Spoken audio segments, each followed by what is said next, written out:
Hello मित्रांनो, तुम्ही कशा आहात? माझ्या ब्लॉगमध्ये तुमचं स्वागत आहे. तुम्हाला माहिती आहे का, आपण साधारण 2014 किंवा त्याच्या अगोदर आपल्याकडे एक डेबिट कार्ड असायचं आणि आताही आहे काही लोकांकडे. मोस्टली आता डेबिट कार्ड जास्त यूज करत नाहीत आणि आता सगळेजण आपण युपीआय आयडी किंवा फोन पे किंवा गुगल पे वापरतो. तुम्हाला माहिती आहे का?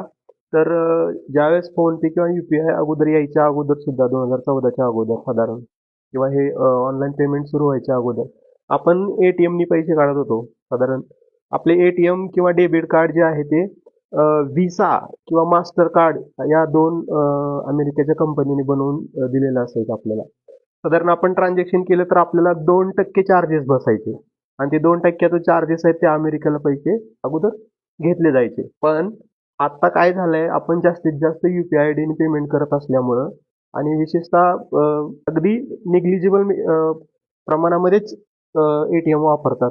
तर मोस्टली जेवढ्या प्रमाणामध्ये युपीआय आयडी वापरल्यामुळं तो जो जास्तीचा खर्च आहे 2% आपल्याच अकाउंटमधून जातो तो. आपण जर कधी पासबुक थ्रू एंट्री केली असेल तर तुम्हाला ते 2% चार्जेस त्याच्यावर दिसते सुद्धा, एटीएम चार्जेस म्हणून येतात. तर ह्या जो आपला भुरी चाचा आहे, भुरी चाचा डोनाल्ड ट्रम्प, तो जगावरती राज्य करण्यासाठी वेगवेगळ्या देशावरती तिथल्या पॉलिटिकल पार्टीच्या म्हणजे विरोधात असणाऱ्या पॉलिटिकल पार्टीला हाताखाली घेऊन कशा प्रकारे असंतोष माजवतो असे सगळे उदाहरण आपण बघितलेले आहेत. जसं श्रीलंका बघितलं आपण, बांगलादेश बघितलं, पाकिस्तान, आता नवीन उदाहरण आहे बघा व्हेनेझुela किंवा आता इराण. तर आपल्या आपल्या देशात सुद्धा त्यांनी खूप सारे असे इलेक्ट्रिकलचे मुद्दे किंवा वोट चोरीचे मुद्दे हे अशा एक वेगवेगळ्या विघातक संस्थेकडून चालवायचा त्यांनी प्रयत्न केला, पण ते त्याला जमलं नाही.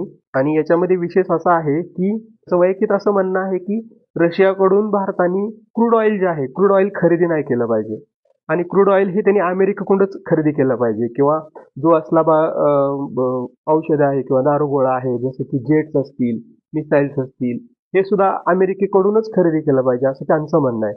पण भारताने काय केलेलं आहे, तर त्याची खरेदी ही रशियाकडून करायला सुरू केलेलं आहे.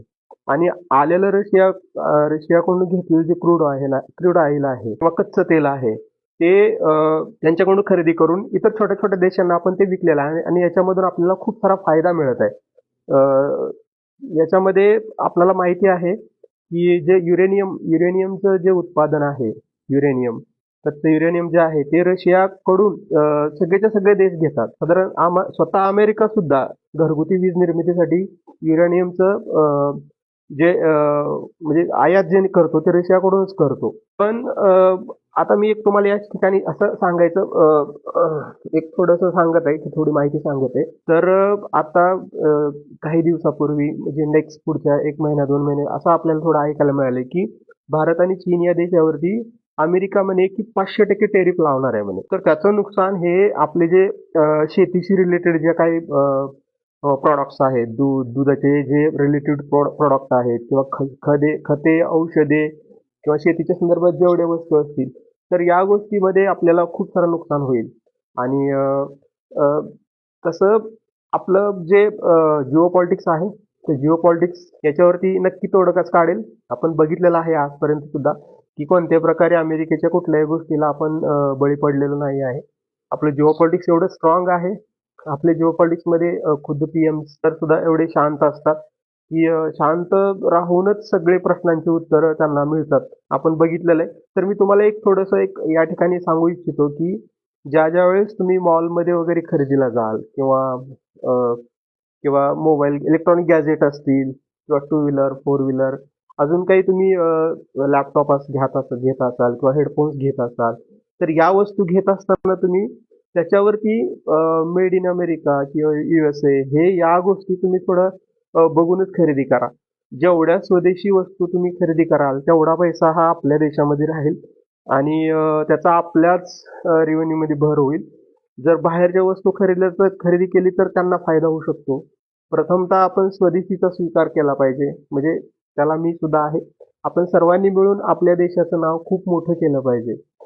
मोबाईल्स तुम्हाला माहिती आहे मॅन्युफॅक्चर कंपनीमध्ये किंवा जे आता थोडे चांगले चांगले हेअर ऑइल असतील किंवा शॅम्पू असतील, असे खूप सारे म्हणजे डेली यूजचे प्रॉडक्ट्स असतील किंवा स्टारबक्स वगैरे बघा, स्टारबक्समध्ये वगैरे किंवा जे जसं पिझ्झा आहेत, पिझ्झा हट वगैरे अशा ज्या काही वेगवेगळ्या संस्था आहेत की अशा ठिकाणी जाऊन जे आपण उपभोग घेतो तर हे आपण थोडं कमी करायला पाहिजे आणि ह्या लोकांना आपण दाखवून दिलं पाहिजे की भारतावरती जास्तीत जास्त टेरिफ तुम्ही जर दाखल कराल तर त्यांना आपला 140 करोड लोकसंख्येचा देश आहे.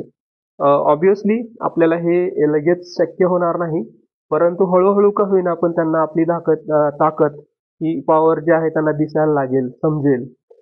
याचाच भाग म्हणून बघा, मला वाटतं आजचीच एक लेटेस्ट न्यूज आहे, की चीननी जसं भारताला प्रॉमिस केलेलं आहे, की जे द्विराष्ट्रीय परराष्ट्र संबंध जे आहेत व्यापाराचे ते स्ट्रॉंग करण्यासाठी त्यांनी स्वतःहून आपल्या देशाला निमंत्रण दिलेलं आहे.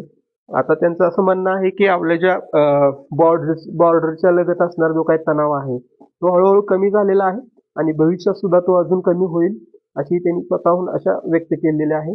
मित्रांनो, आपलं जिओ पॉलिटिक्स एवढं चांगलं आहे, तर आपण रोजच्या नवीन घडामोडी सुद्धा ह्या बघत असतो.